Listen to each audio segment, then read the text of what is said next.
We'll call this regular monthly meeting of the Scarborough Sanitary District to order on August 25th, 2022. We'll start with a roll call. Joe. Ben. Present. Mike. I'm Nick, and I'm here.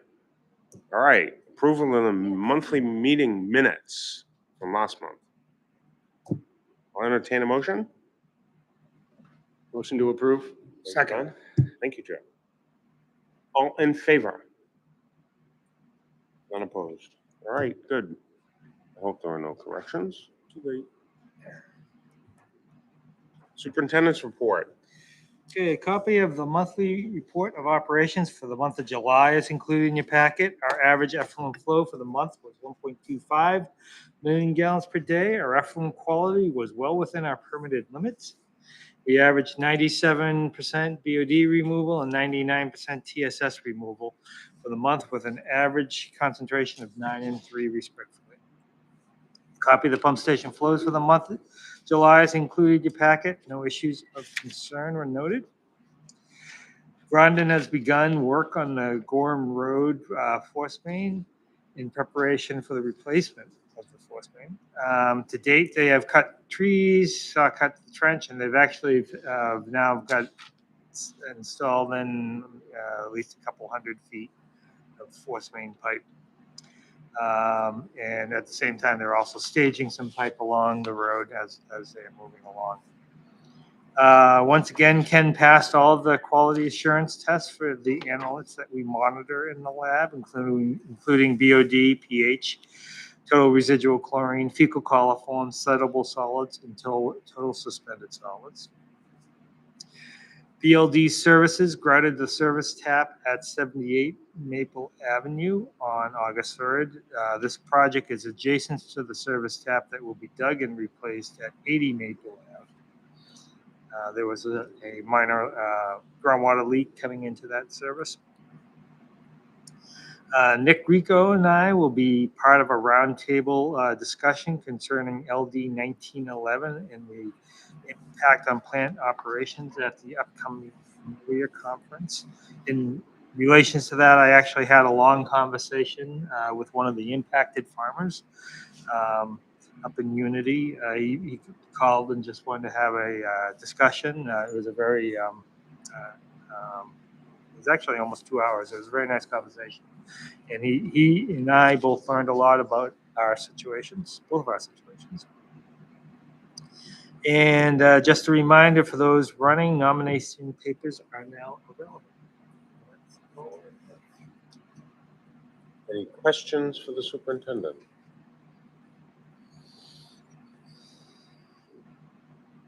Great. Barring none, let's move on to correspondence. All right. In compliance with the Maine DEP Compliance Initiative Letter, Josh created the attached flyer that was sent out to all residents in the Orchard Street neighborhood. Wendy and Serena did a commendable job stuffing envelopes and getting these out in the mail. This flyer was also included, will also be included in our next billing. DEP was provided with a copy, and we're quite pleased with it. With that, they closed this issue. The next item is our main DEP discharge incident report on Easton Trail. Around 7:30 on August 9th, we received a call from the police of a sinkhole on the Easton Trail by the Willowdale Pond, along with a strong smell of wastewater. Josh was on call and went out to investigate and determined that it was a force main break. I reached out to staff, his bearer, and 9 septic haulers, while Josh called the emergency dig safe and set up barricades. His bearer had an excavator on site by 10:30, but being well aware of the high pressure force main, we delayed walking the machine down to the site until Unitil was present. We began excavating by midnight, at which point we shut down pump station 1, which is the one down by Snow's Canning, and East and 2, which is the one on Easton Trail at Pine Point. Mike Libby of Libby Septic was the only septic hauler to respond, and with his help and the storage at the 2 stations, we were able to avoid any additional discharge into the marsh. The break appears to have been caused by a culvert shifting over time, exerting undue stress on the pipe. The pipe on either side of the break was in excellent condition. The pipe was repaired but put back in service by noon on the 10th. A major thanks to the staff, Risbera Brothers Construction and Libby Septic for their overnight efforts to resolve this issue. A copy of this report was included in the packet. And that's all I have on correspondence. Any questions on correspondence? A couple quick questions. First of all, thanks to the superintendent for keeping the trustees in the loop with the break. Was there any idea of the cause for the force main break, where either side was really in good integrity? It was, as noted in the report. There's an old granite culvert there. There's actually another one further on down. That is in the same area that there was actual washout of the trail back in '96. I think at that time the culvert probably shifted some, and it was exerting a lot of extra pressure on the pipe. Once we found the break, drained the pipe, and we were able to cut it. Once we cut the pipe, the actual two pieces of pipe shifted 3 inches. It rose up 3 inches from the excess stress, and you could see where it was flattened out from the culvert. Okay. Correct me if I'm wrong, and I might be mistaken. Was that not a similar location that we had a leak a couple years ago? I just wondered if it was the same section or not. That was the premise of the question. We had a leak there about 10 years ago in that general A couple area. years is 10, I guess. A couple years might be 10, I guess. Yeah. As a matter of fact, we were trying to figure out where that other leak was, but I think it was much further on down. And the only other question, apologize, but so it was great that Libby responded. Do we have any great concern of our couple other vendors with after hours response? Should we look into creating a greater agreement? I've been trying to figure out what to do with that. That has been becoming a greater issue over time. I mean, they're independent businesses, so it's tough to get commitments. Come to find out, there were a couple septic haulers that were committed helping out at another municipality. Sorry about that. It were unavailable. So Timing is everything. So, I don't know. I did reach out to him, had conversations, and hopefully next time we can do it. I don't know how to make it any better, because I reached out to both big companies and also small. Yeah, well, I think we've just been very fortunate with Libby to be very good partners with us over the years, and I'm just concerned that we don't have a backup to that. So I didn't know if we need to make some additional formal agreements I don't or know assurances. if a formal agreement is necessary, but sorry to interrupt, but what we have found is, if we have connections with certain septic haulers, just like Scarborough has with Libby, and Scarborough has used Nest and Sons. They were one of the ones that were taken up by another company. I found that calling Clean Harbors, which is always on the radar screen for that type of service, they were very responsive. And they have a lot of equipment and a lot of people. I think they might be another company to explore that type of relationship with. I just know that in an emergency operation, it's always good to have an understanding prior to the emergency in relations. So I think it'd be good for us to kind of establish a tiered system, to have those relations established ahead of time of how finance is going to work and so on and so forth. I think we've just been very fortunate with Libby because we have such a Well, great relationship with them. We do have a relationship with a lot of these haulers already. And we've used the majority of them. It's just as the list dwindled down, I had to start reaching out to other ones that I've never used before. We will be. We do have a planned overnight where we'll be using septic haulers in the near future when they go to connect the new force main. So as I start scheduling the haulers for that, I can, I'll have additional conversations around that line. Thank you. And one more thing to think about. When we had our issues and needed septic haulers, and they didn't have enough trucks to devote to our issue, because of the independence of a lot of these septic haulers, they have agreements amongst themselves, and they will tap into haulers farther afield. I think at one point, at least 2 of the incidents in Wells, Clean Harbors called in a septic hauler from Auburn that I had never known about. And I recognize that, but I also look at the aspect from the financial implication of when in need.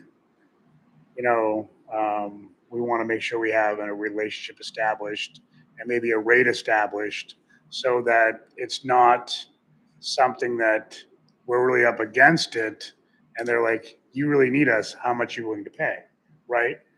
So I know that they have their other entities. As my profession, we have our own agreements and such, but we honor those agreements in the greatest of times of need. And rather than, subjecting ourselves, and I'm not suggesting that these companies would price gouge or anything like that, but I think it's important for us to identify what that is for the betterment of the organization. And I do appreciate your experience as an emergency responder. That type of perspective is very helpful at this juncture for that type of activity. I appreciate that. Yeah, because when this happens, well, we're going to have to pay one way or the other, right? But it's always good to have a relationship and agreement and understanding in place ahead of time if need be. And if we have to stray beyond those agreements and find something else, we're going to do what we need to do to mediate the situation.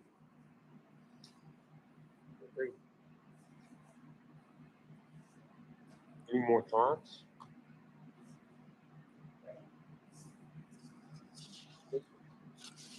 Old business. There is no old business. New business. Hannaford Brothers E-Commerce Fulfillment Center.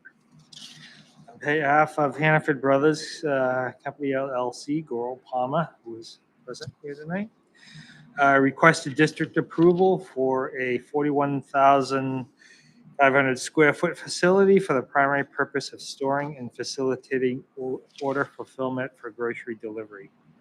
As presented in their submittal documents, the requested flow is 2,364 gallons a day. I recommend approval with the following conditions. The flow allocation is limited to the 2,364 gallons per day of typical sanitary waste. Any flows in excess of the allotment or characteristic are subject to additional approvals. And the requested 2,364 gallons per day of flow is fully subject to the district's capacity reserve fees. Current capacity reserve fee is $19.50 per gallon. It is adjusted monthly based on the ENR. Based on the current rate, the total capacity reserve fee due is $45,270.60. Any flows in excess of the approved allocation are subject to additional approvals and capacity reserve fees. With that, Actually, I'll entertain a motion so we can discuss the issue. Motion to approve. Thank you, Ben. Thank you, Mike. All right, now we can invite Goral Palmer to step up. So, show us the pretty pictures. Sure. Good evening, Mr. Chair, members of the board. My name is Doug Reynolds with Goral Palmer, representing Hannaford Brothers tonight. I don't have much to add to what Dave said. Just to give you an idea of what the facility is they're looking at.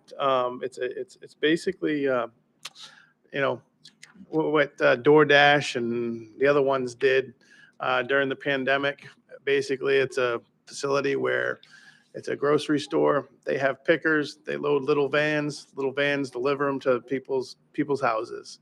So it's essentially it's a grocery store without customers. Again, we're Or without customers? yeah. I mean, again, it's only pickers. Again, you hear pickers at distribution centers. They, just like Hannaford to go, except they bring it to the house. Without customers present at the location. Bingo. Yeah. Otherwise, there'd be no Hannaford. Yeah, no. Road. No. So again, this does not intend to supplant Hannaford to go by any means. They do a great job with that, and people love that. But again, again, elderly that can't get out, any stay-at-home moms that don't want to bring their kids to the grocery store, and it's delivery, Greater Portland area, same day. Biddeford, Lewiston area, 2 days, things like that. So we're proposing at this point, we're proposing a pump station with a force main going up to the intersection of the existing Hannaford Brothers Corporate Office Drive and Pleasant Hill Road. And again, we'll provide the district with all the design plans when everything's finalized. If you have any questions, happy Any to. questions for Mr. Reynolds? Okay. Barring no questions, all in favor? Not opposed. Thank you. Thank you, Doug.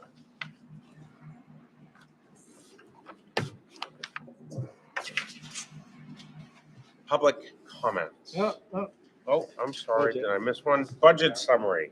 I did miss one. Thank you. Superintendent was on the ball.